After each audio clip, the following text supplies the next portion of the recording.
Hi friends, welcome to Telugu trading tech. Friends, ఇవాళ మన video topic వచ్చేసి candle stick patterns part 3. Already మన ఛానల్లో పార్ట్ 1, పార్ట్ 2 వీడియోస్ అప్లోడ్ చేయడం జరిగింది. ఇఫ్ ఇన్ కేస్ ఇప్పటి వరకు ఎవరైనా ఆ వీడియోస్ చూడనట్లయితే ఆ వీడియోస్ ఒక లింక్స్ ఈ వీడియో డిస్క్రిప్షన్ బాక్స్లో ఇస్తాను. ఈ వీడియో చూసాక ఆ వీడియోస్ కూడా చూసేయండి. ఎందుకంటే మన ఛానల్లో క్యాండల్ స్టిక్ ప్యాటర్న్స్ పైన ప్రతి ఒక్క వీడియో కూడా ఒక సిరీస్ రూపంలో అప్లోడ్ చేయడం జరుగుతుంది. సో ప్రతి ఒక్క వీడియోని మిస్ కాకుండా చూస్తేనే మీకు క్యాండల్ స్టిక్ ప్యాటర్న్స్ని ఉపయోగించి ఎలా ట్రేడ్ చేయాలో క్లియర్గా అర్థమవుతుంది. ఇవాళ ఈ వీడియోలో మనం క్యాండల్ స్టిక్ ప్యాటర్న్స్ని ఉపయోగించి సింగిల్ టైం ఫ్రేమ్లో ఎలా ట్రేడ్ చేయాలో అర్థం చేసుకునే ప్రయత్నం చేద్దాం. So friends, single time frame అనేసరికి మనం ఏ టైం ఫ్రేమ్లో అయితే అనాలిసిస్ చేస్తున్నామో అదే టైం ఫ్రేమ్లో ఎంట్రీ ఎగ్జిట్స్ తీసుకున్నట్లయితే దాన్ని సింగిల్ టైం ఫ్రేమ్ ట్రేడింగ్ అంటాం.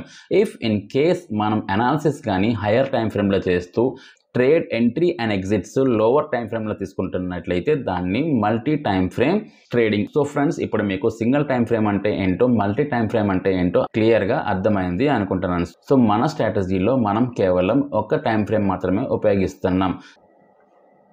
ఈ స్ట్రాటజీలో మనం క్యాండల్ స్టిక్ ప్యాటర్న్స్ని ఉపయోగించి సింగిల్ టైం ఫ్రేమ్లో ఎలా ట్రేడ్ చేయాలో అర్థం చేసుకునే ప్రయత్నం చేద్దాం. సో ఫ్రెండ్స్, ప్రతి ఒక్క స్ట్రాటజీలో కూడా ఒక ఫార్ములా అనేది ఖచ్చితంగా ఉంటుంది. అదేవిధంగా మన స్ట్రాటజీలో కూడా ఒక ఫార్ములా ఉంది. ఫార్ములాలోని టోటల్ 4 స్టెప్స్ ఇన్వాల్వ్ అయి ఉంటాయి. అందులో ఫస్ట్ స్టెప్ ఏంటంటే చార్ట్ ఓపెన్ చేసి చూస్తున్నప్పుడు ఆ చార్ట్లో మనం ఒక కీ లెవెల్ని ఐడెంటిఫై చేయగలగాలి. సో ఎప్పుడైతే మనం ఒక చార్ట్లోని ఒక కీ లెవెల్ని ఐడెంటిఫై చేస్తామో అప్పుడు మన ఫస్ట్ స్టెప్ అనేది కంప్లీట్ అవుతుంది. అండ్ మన సెకండ్ స్టెప్ వచ్చేసరికి ప్రైస్ మనం ఐడెంటిఫై చేసి పెట్టుకున్న కీ లెవెల్కి వచ్చి అక్కడ ఒక క్యాండల్ స్టిక్ ప్యాటర్న్ని ఫామ్ చేయాలి. క్యాండల్ స్టిక్ ప్యాటర్న్ అనేది ఏదైనా కావచ్చు, సింగిల్ లాంగ్ విక్ క్యాండిల్ అయినా అవ్వచ్చు, లేదు అంటే మల్టిపుల్ క్యాండిల్స్తోని ఏదో ఒక ప్యాటర్న్ని ఫామ్ చేసేదాకా వెయిట్ చేయాలి. సో ఎప్పుడైతే ప్రైస్ మన కీ లెవెల్లో ఒక క్యాండల్ స్టిక్ ప్యాటర్న్ని ఫామ్ చేస్తుందో అప్పుడు మన సెకండ్ స్టెప్ అనేది కూడా కంప్లీట్ అయిపోతుంది. బట్ ఇక్కడ మనం ఎంట్రీ అనేది తీసుకోకూడదు. చాలామంది ఇక్కడ ఎంట్రీ తీసుకుంటారు. ఇక్కడ ఎంట్రీ తీసుకుంటే ట్రేడ్ అనేది 50-50 ఛాన్సెస్ మాత్రమే ఉంటుంది. ఎందుకంటే కీ లెవెల్ని మనం ఐడెంటిఫై చేసి పెట్టుకున్నాము కానీ అది ఎగ్జాక్ట్ లెవెల్ కాదు. అక్కడ నుంచి ప్రైస్ అనేది రివర్సల్ అవ్వచ్చు, లేకపోతే ఆ కీ లెవెల్ని బ్రేక్ చేసి ప్రైస్ దాని యొక్క ట్రెండ్ని కంటిన్యూ చేయొచ్చు. ఖచ్చితంగా వెయిట్ చేయాల్సి ఉంటుంది. ఇలా వెయిట్ చేసినప్పుడు మనకి ఏదైనా ఒక సిగ్నల్ కనిపిస్తుంది ట్రెండ్ రివర్సల్ అయినట్లు, అంటే మన కీ లెవెల్ని రెస్పెక్ట్ చేస్తున్నట్టుగా మనకి ఏదో ఒక కన్ఫర్మేషన్ రావాలి. ఆ కన్ఫర్మేషన్ కోసం వెయిట్ చేయాలి. సో ఎప్పుడైతే మనకి కన్ఫర్మేషన్ వస్తుందో మన థర్డ్ స్టెప్ కంప్లీట్ అయిపోతుంది. అండ్ అక్కడ మనం ఒక ఎంట్రీ స్ట్రాటజీని ఉపయోగించి మన ట్రేడ్లోకి ఎంట్రీ అనేది తీసుకోవాలి. ఈ విధంగా మనం ఈ ఫార్ములాలోని 4 స్టెప్స్ని ఖచ్చితంగా ఫాలో చేసినట్లయితే మన యొక్క ట్రేడ్ విన్నింగ్ రేషియో అనేది చాలా ఎక్కువగా ఉంటుంది. ఇప్పుడు మనం ఈ స్ట్రాటజీని ఉపయోగించి ట్రేడ్ ఆపర్చునిటీస్ ఎలా వెతకాలో అర్థం చేసుకునే ప్రయత్నం చేద్దాం. ఈ స్ట్రాటజీలో మనకి టోటల్ 6 ట్రేడ్ ఎంట్రీస్ దొరికే అవకాశం ఉంటుంది. అవి ఏంటంటే along the trend trading, either up trend అయినా అవ్వచ్చు, లేకపోతే డౌన్ ట్రెండ్ అయినా అవ్వచ్చు. అండ్ ఇంకొక 2 వచ్చేసరికి ట్రెండ్ రివర్సల్లోని అప్ ట్రెండ్ అయినా అవ్వచ్చు, లేకపోతే డౌన్ ట్రెండ్ అయినా అవ్వచ్చు. And last 2 trade entries trend కంటిన్యూషన్లో దొరకవచ్చు, ఐదర్ అప్ ట్రెండ్లో అయినా అవ్వచ్చు, లేక డౌన్ ట్రెండ్లో అయినా అవ్వచ్చు. ఇప్పుడు మనం ఈ 6 ట్రేడ్ ఎంట్రీ సెటప్స్ని ఒక్కొక్కటిగా చూసి అర్థం చేసుకునే ప్రయత్నం చేద్దాం. సో ఫ్రెండ్స్, మన ఫస్ట్ ట్రేడ్ ఎంట్రీ సెటప్ వచ్చేసి ఈ విధంగా ఉంటుంది. నేను ఎగ్జాంపుల్ కోసం ఈ చార్ట్ని చూపిస్తున్నాను. ప్రైస్ అప్ ట్రెండ్లో మూవ్ అవుతూ వెళ్తుంది. అప్ ట్రెండ్లో మూవ్ అవుతూ వెళ్తుందని మనం ఎలా చెప్తున్నాము అంటే ప్రైస్ క్లియర్గా higher highs and higher lows చేసుకుంటూ వెళ్తుంది.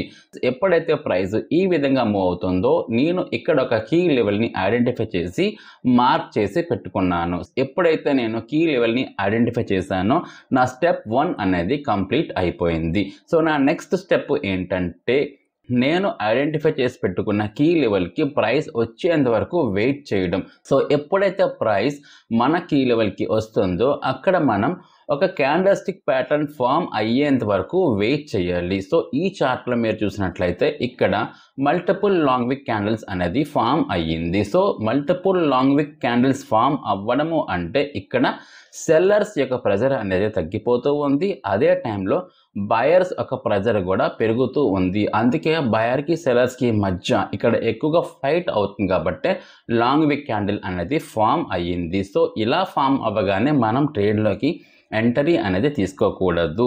ఇది కేవలం అక్కడ రియాక్షన్ మాత్రమే చూపిస్తుంది. యాక్చువల్ ఫైట్లోని బయర్స్ విన్ అయ్యారా లేక సెల్లర్స్ విన్ అయ్యారా అనే విషయం ఇంకా మనకి కన్ఫర్మేషన్ రాలేదు. ఆ కన్ఫర్మేషన్ కోసం మనం వెయిట్ చేయాలి. ఈ చార్ట్లో మీరు చూసినట్లయితే మనకి ఇక్కడ ఒక పెద్ద గ్రీన్ మ్యాసివ్ క్యాండిల్ కనిపిస్తుంది. సో ఎప్పుడైతే ఈ విధంగా ఇంత పెద్ద గ్రీన్ మ్యాసివ్ క్యాండిల్ కనిపిస్తుందో ఇక్కడ బయర్ స్ట్రెంత్ని మనం క్లియర్గా చూడొచ్చు. అంటే షార్ట్ టర్మ్ అనేది ఇక్కడ నుంచి ఎండ్ అయిపోయింది. ఇక్కడ నుంచి బయర్స్ అనేవాళ్ళు ట్రేడ్లోకి ఎంట్రీస్ తీసుకుంటూ ఉన్నారు. సో మనం ఇక్కడ ఒక ఎంట్రీ స్ట్రాటజీని ఉపయోగించి ట్రేడ్ని తీసుకున్నట్లయితే మన యొక్క విన్నింగ్ రేషియో అనేది చాలా ఎక్కువగా ఉంటుంది. మనం ఇంకా కొన్ని కన్ఫర్మేషన్స్ని కూడా యాడ్ చేసుకోవచ్చు. మీరు ఇక్కడ చూసినట్లయితే ఫిబొనాచి లెవెల్ 61.80గా ఉంది. అదే టైంలో ఒక మూవింగ్ యావరేజ్ కూడా మనకి సపోర్ట్ చేస్తూ ఉంది. సో ఇలా మల్టిపుల్ కన్ఫర్మేషన్స్ని మనం యాడ్ చేసుకుంటూ వెళ్తే మన ట్రేడింగ్ బాగుంటుంది. ఇక్కడ ఇంకొక కన్ఫర్మేషన్ కూడా మనకు కనిపిస్తూ ఉంది. అది ఏంటంటే లాంగ్ ట్రెండ్ అప్ ట్రెండ్ అయినప్పటికీ కూడా షార్ట్ ట్రెండ్ మనకి డౌన్ ట్రెండ్లో ఉంది. సో ఇక్కడ నుంచి మనం ఒక ట్రెండ్ లైన్ని డ్రా చేసుకున్నట్లయితే బయర్స్ ట్రెండ్ లైన్ని బ్రేక్ చేసుకుంటూ వాళ్ళ యొక్క స్ట్రెంత్ని నిరూపించుకుంటున్నారు. ఇప్పుడు డౌన్ ట్రెండ్లో ఎలా ట్రేడ్ చేయాలో కూడా అర్థం చేసుకునే ప్రయత్నం చేద్దాం. డౌన్ ట్రెండ్ ట్రేడ్ సెటప్ ఈ విధంగా ఉంటుంది. సో ఫ్రెండ్స్, ఇందాక మనం ఎలా అయితే నేర్చుకున్నామో అదే విధంగా డౌన్ ట్రెండ్లో కూడా మనం ట్రేడ్ చేయాలి. ఈ ఎగ్జాంపుల్లో మనం చూసినట్లయితే ప్రైస్ డౌన్ ట్రెండ్లో మూవ్ అవుతూ కిందకి రావడం అనేది జరుగుతుంది. ఇక్కడ మనకి క్లియర్గా lower lows and lower highs అనేవి కనిపిస్తూ ఉన్నాయి. సో ఎప్పుడైతే ప్రైస్ ఇలా మూవ్ అవుతుందో మనం ఒక కీ లెవెల్ని ఐడెంటిఫై చేసి పెట్టుకోవాలి. ప్రైస్ మన కీ లెవెల్కి వచ్చేంత వరకు వెయిట్ చేయాలి. వచ్చిన తర్వాత అక్కడ ఒక క్యాండల్స్టిక్ ప్యాటర్న్ ఫామ్ అయ్యిందాక వెయిట్ చేయాలి. అక్కడ మనకి బయర్ స్ట్రెంత్ అనేది కంప్లీట్ అయిపోయింది అండ్ సెల్లర్ స్ట్రెంత్ అక్కడ నుంచి స్టార్ట్ అవుతుందని కన్ఫర్మేషన్ రావాలి. కన్ఫర్మేషన్ వచ్చిన తర్వాత మనం ట్రేడ్లోకి ఎంట్రీ తీసుకొని మన యొక్క ట్రేడ్ని సక్సెస్ఫుల్గా చేసుకోవాలి. సో ఫ్రెండ్స్, మనం ఎప్పుడైతే ట్రేడ్ ఎంట్రీ తీసుకుంటామో దానికి ముందే మనం స్టాప్ లాస్ అనేది డిసైడ్ అయిపోవాలి. సో ఈ స్ట్రాటజీని ఉపయోగించి ఈ చార్ట్ ప్రకారం అయితే స్టాప్ లాస్ అనేది ఐదర్ కీ లెవెల్ పైన అయినా పెట్టుకోవచ్చు, లేకపోతే జస్ట్ క్యాండల్స్టిక్ ప్యాటర్న్స్కి కొంత పాయింట్స్ని బఫరింగ్ ఇచ్చి పెట్టుకోవచ్చు. అండ్ మన రిస్క్ టు రేషియో రివార్డ్ వచ్చేసరికి నేను జనరల్గా 1:2ని ప్రిఫర్ చేస్తాను మినిమంగా. అక్కడ నుంచి మనం ట్రైలింగ్ స్టాప్ లాస్ని ట్రయల్ చేసుకుంటూ వెళ్ళాల్సి ఉంటుంది.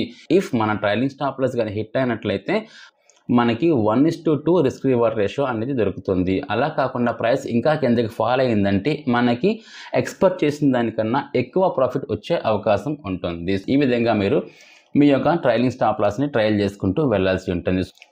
ఇప్పుడు మనం ఇదే స్ట్రాటజీని ఉపయోగించి ట్రెండ్ రివర్సల్లో ఎలా ట్రేడ్ చేయాలో అర్థం చేసుకునే ప్రయత్నం చేద్దాం. Reversal trade up trend strategy ఈ విధంగా ఉంటుంది.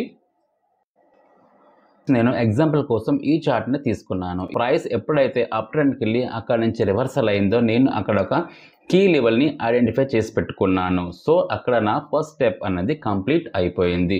అండ్ నా సెకండ్ స్టెప్ ఎప్పట్లాగే నేను ప్రైస్ నా కీ లెవెల్కి వచ్చేంత వరకు వెయిట్ చేస్తాను. సో ఎప్పుడైతే ప్రైస్ నా కీ లెవెల్కి వచ్చిందో అక్కడ నేను ప్రైస్ని అబ్జర్వ్ చేస్తాను. ఇది నా కీ లెవెల్ని రెస్పెక్ట్ చేసి ట్రెండ్ రివర్సల్ అవుతుందా లేకపోతే నా కీ లెవెల్ని బ్రేక్ చేసి పైకి వెళ్ళిపోతుందో క్లియర్గా అబ్జర్వ్ చేస్తాను. సో ఇక్కడ మీరు ఈ ఎగ్జాంపుల్లో చూసినట్లయితే ఇక్కడ కూడా మనకి ఒక లాంగ్ విక్ క్యాండిల్ అనేది ఫామ్ అయ్యింది. సో లాంగ్ విక్ క్యాండిల్ అనేది ఫామ్ అయ్యింది అంటే అక్కడ మనకి బయర్ స్ట్రెంత్ అనేది తగ్గిపోతుంది. అండ్ అదే టైంలో మన కీ లెవెల్ అంటే ఏదైతే రెసిస్టెన్స్గా యాక్ట్ చేస్తుందో అది ఈసారికి చాలా స్ట్రాంగ్గానే ఉంది.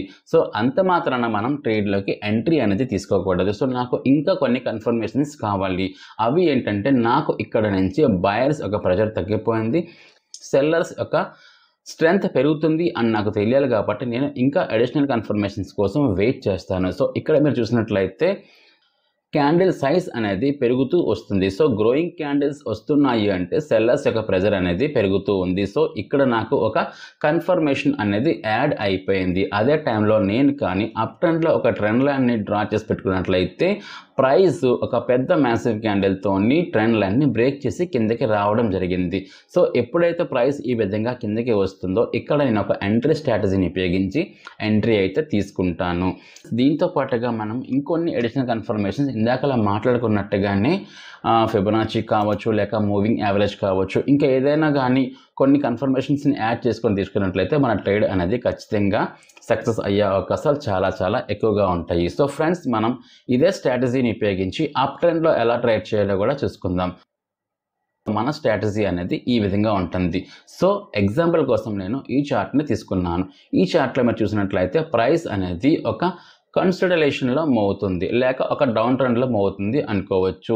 సో ఎప్పుడైతే ప్రైస్ ఈ విధంగా మల్టిపుల్ బాటమ్స్ చేస్తుందో ఆ లెవెల్లో నేను నా కీ లెవెల్గా ఐడెంటిఫై చేసి పెట్టుకుంటాను. సో ఎప్పుడైతే ప్రైస్ మళ్ళా తిరిగి నా కీ లెవెల్కి వస్తుందో అక్కడ నేను కన్ఫర్మేషన్ కోసం వెయిట్ చేస్తాను. నా కన్ఫర్మేషన్ క్యాండల్స్టిక్ ప్యాటర్న్ ఏదైనా ఒకటి ఫామ్ అవ్వడమే. ఎప్పుడైతే ఫామ్ అవుతుందో దాంతోపాటుగా నేను ఒక ట్రెండ్ లైన్ని డ్రా చేసుకొని ఆ ట్రెండ్ లైన్ని కూడా ప్రైస్ బ్రేక్ చేసేంత వరకు వెయిట్ చేస్తాను. ఎందుకంటే ప్రైస్ ట్రెండ్ లైన్ని రెస్పెక్ట్ చేసి మళ్ళీ కిందకు వచ్చే అవకాశం ఉంటుంది. అదే టైంలో నేను ఏ లెవెల్ని అయితే సపోర్ట్గా తీసుకుంటున్నానో ఆ సపోర్ట్ కూడా బ్రేక్ అయిపోయే అవకాశాలు చాలా ఎక్కువగా ఉంటాయి. కాబట్టి ట్రెండ్ లైన్ ఏదైతే డ్రా చేసి పెట్టుకున్నానో ఆ ట్రెండ్ లెవెల్ని ప్రైస్ బ్రేక్ చేసేంత వరకు వెయిట్ చేస్తాను. ఎప్పుడైతే ప్రైస్ ట్రెండ్ లెవెల్ని బ్రేక్ చేసి పైకి వెళ్ళడం స్టార్ట్ అవుతుందో నాకు ఇక్కడ క్లియర్గా ఏమర్థం అవుతుందంటే ఇక్కడ నుంచి సెల్లర్స్ యొక్క ప్రెజర్ అనేది తగ్గిపోయింది, ట్రెండ్ అనేది ఇక్కడ నుంచి రివర్సల్ అయిపోయింది. సో ఇక్కడ నేను ట్రేడ్లోకి ఎంట్రీ అవ్వచ్చు. మనం ఇప్పుడు ట్రెండ్ కంటిన్యూషన్లో ఎలా ట్రేడ్ చేయాలో అర్థం చేసుకునే ప్రయత్నం చేద్దాం. రివర్సల్ కంటిన్యూషన్ ట్రేడ్ అప్ ట్రెండ్లోని సెటప్ ఈ విధంగా ఉంటుంది. దీనికోసం నేను ఈ చార్ట్ని మీకు ఎగ్జాంపుల్గా తీసుకుంటున్నాను. ఇక్కడ మీరు చూసినట్లయితే ప్రైస్ అప్ ట్రెండ్లో మూవ్ అవుతూ సమ్ రెసిస్టెన్స్ని ఫేస్ చేసి అక్కడ నుంచి రివర్స్ అవ్వడం అయితే మొదలుపెట్టింది. సో ఎప్పుడైతే ప్రైస్ ఇలా రివర్సల్ అవుతుందో నేను కింద కూడా ఒక కీ లెవెల్ని ఐడెంటిఫై చేసి పెట్టుకున్నాను. సో ఇప్పుడు నాకు 2 కీ లెవెల్స్ అనేవి ఉన్నాయి. ఒకటి రెసిస్టెన్స్గా, మరొకటి సపోర్ట్గా. ఇన్ కేస్ రెసిస్టెన్స్ బ్రేక్ అయిందంటే నేను బయింగ్ ఆపర్చునిటీ కోసం వెతుక్కుంటాను. ఇఫ్ నా సపోర్ట్ బ్రేక్ అయిందంటే నేను సెల్లింగ్ ఆపర్చునిటీ గురించి వెతుక్కుంటాను. ఈ చార్ట్లో మీరు చూసినట్లయితే ప్రైస్ అనేది సపోర్ట్ని బ్రేక్ చేసింది. సో ఎప్పుడైతే ప్రైస్ సపోర్ట్ని బ్రేక్ చేసిందో నేను ఐడెంటిఫై చేసి పెట్టుకున్న కీ లెవెల్కి ప్రైస్ వచ్చేంత వరకు వెయిట్ చేసి అక్కడ ఒక క్యాండల్స్టిక్ ప్యాటర్న్ ఫామ్ అయ్యేంత వరకు వెయిట్ చేసి నాకు కన్ఫర్మేషన్ దొరికినప్పుడు నేను ట్రేడ్లోకి ఇంకొన్ని కన్ఫర్మేషన్స్ని కూడా యాడ్ చేసుకుంటూ ట్రేడ్లోకి ఎంట్రీ తీసుకుంటాను. ఈ విధమైన ఎంట్రీస్ తీసుకుంటే మీ యొక్క ట్రేడ్ అనేది ఫెయిల్ అయ్యే ఛాన్సెస్ చాలా చాలా తక్కువగా ఉంటుంది. ఇప్పుడు మన లాస్ట్ ట్రేడ్ ఎంట్రీ ఎలా తీసుకోవాలో అర్థం చేసుకునే ప్రయత్నం చేద్దాం. మన లాస్ట్ ట్రేడ్ సెటప్ ఈ విధంగా ఉంటుంది. ఎగ్జాంపుల్ కోసం నేను ఈ చార్ట్ని మీకు చూపిస్తున్నాను. ఈ చార్ట్ని మీరు చూసినట్లయితే ప్రైస్ అనేది అప్ ట్రెండ్ నుంచి డౌన్ ట్రెండ్కి మూవ్ అవుతూ వస్తూ ఉంది. ఇక్కడ ప్రైస్ ఒక చోట సపోర్ట్ని రెస్పెక్ట్ చేస్తూ ప్రైస్ రివర్సల్ అవ్వడం అనేది జరిగింది. అది ఒక మైనర్ సపోర్ట్ మాత్రమే. ఎందుకంటే ప్రైస్ ఫస్ట్ టైం అక్కడికి వచ్చి అక్కడ నుంచి రివర్సల్ అయింది. అంటే అక్కడ ఒక రియాక్షన్ చూపించింది కాబట్టి నేను అక్కడ ఒక కీ లెవెల్గా డ్రా చేసి పెట్టుకున్నాను. సో ప్రైస్ మళ్ళీ పైకి వెళ్ళి అక్కడ నుంచి మళ్ళీ కిందకి ఫాల్ అవడం జరిగింది. సో దీన్ని మనము డబుల్ బాటమ్ అని కూడా అనుకోవచ్చు. సో ప్రైస్ ఎప్పుడైతే ఇలా డబుల్ బాటమ్స్ ఫామ్ చేసిందో ఇక అక్కడ నుంచి ప్రైస్ కిందకి వెళ్ళలేకపోతుంది అనే అర్థం. అంత మాత్రాన నేను నా స్ట్రాటజీ ప్రకారం ఎంట్రీ అయితే తీసుకోను. ఇఫ్ ఇన్ కేస్ వేరే స్ట్రాటజీ ఉపయోగించి ఇక్కడ ట్రేడ్ ఎంట్రీ తీసుకోవచ్చు. బట్ నా స్ట్రాటజీ ప్రకారం అయితే ఇక్కడ నేను ఎంట్రీ అనేది తీసుకోను. ఎందుకంటే నా స్ట్రాటజీ ఏంటంటే నేను ఐడెంటిఫై చేసి పెట్టుకున్న కీ లెవెల్కి ప్రైస్ అనేది రావాలి. అండ్ ఇది డౌన్ ట్రెండ్లో మూవ్ అవుతుంది కాబట్టి డబల్ బాటమ్స్ చాలా రిస్కీ ఎంట్రీస్ కాబట్టి నేను ఆ ఎంట్రీ తీసుకోను. సో నేను మళ్ళీ ఎప్పుడైతే ప్రైస్ ఐదర్ రెసిస్టెన్స్ని కానీ లేక సపోర్ట్ని కానీ బ్రేక్ చేసేంత వరకు వెయిట్ చేస్తాను. If in case support break అయిపోయిందంటే నేను సెల్లింగ్ వైపు వెళ్తాను. If in case resistance break అయిపోయిందంటే నేను బయింగ్ వైపు వెళ్తాను. సో ఇక్కడ మీరు చూసినట్లయితే ప్రైస్ రెసిస్టెన్స్ని బ్రేక్ చేసి పైకి వెళ్ళడం స్టార్ట్ చేసింది. యాజ్ ఇట్ ఈస్గా నేను మళ్ళీ ప్రైస్ కీ లెవెల్కి వచ్చేంత వరకు వెయిట్ చేసి అక్కడ ఒక క్యాండల్స్టిక్ ప్యాటర్న్ ఫామ్ చేసి అక్కడ బయర్స్ ఒక స్ట్రెంత్ ఉందని తెలిసిన తర్వాతే దానికి తోడుగా ఇంకొన్ని కన్ఫర్మేషన్స్ని యాడ్ చేసుకొని అప్పుడే నేను ట్రేడ్ ఎంట్రీలోకి తీసుకుంటాను. కానీ ఫ్రెండ్స్, మీరు ఇక్కడ జాగ్రత్తగా చూసినట్లయితే ఇక్కడ ప్రైస్ ఆల్మోస్ట్ పైకి వెళ్ళిపోయింది. ఇక్కడ నేను ట్రేడ్ ఎంట్రీ తీసుకున్నట్లయితే నాకు స్టాప్ లాస్ అనేది చాలా పెద్దగా ఉంటుంది, నా రిస్క్ రివార్డ్ రేషియో అనేది చాలా తక్కువ దొరుకుతుంది. సో ఇలాంటి ప్రాబ్లమ్ని ఎలా షార్ట్ అవుట్ చేయాలి, దానికోసమే మనం మల్టీ టైం ఫ్రేమ్ అనాలిసిస్ని చేయాల్సి ఉంటుంది. సో నెక్స్ట్ వీడియోలో మనం మల్టీ టైం ఫ్రేమ్ని ఉపయోగించి ఎలా ట్రేడ్ ఎంట్రీస్ తీసుకోవాలో అర్థం చేసుకునే ప్రయత్నం కూడా చేద్దాం. సో ఫ్రెండ్స్, ఈ వీడియోలో మీకు ఎంతో కొంత నాలెడ్జ్ అయితే వచ్చిందని అనుకుంటున్నాను. ఇఫ్ ఇన్ కేస్ మీకు ఎంతో కొంత ఈ వీడియో హెల్ప్ అయినట్లయితే ఈ వీడియోని లైక్ చేయండి, షేర్ చేయండి.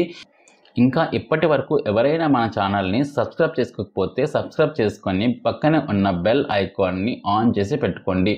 ఇలా చేయడం వల్ల మన ఛానల్లో ఏదైనా ఒక వీడియో పబ్లిష్ అయిందంటే మీ ఫోన్కి నోటిఫికేషన్ రూపంలో వచ్చి మీరు మన వీడియోస్ని మిస్ కాకుండా చూడగలుగుతారు.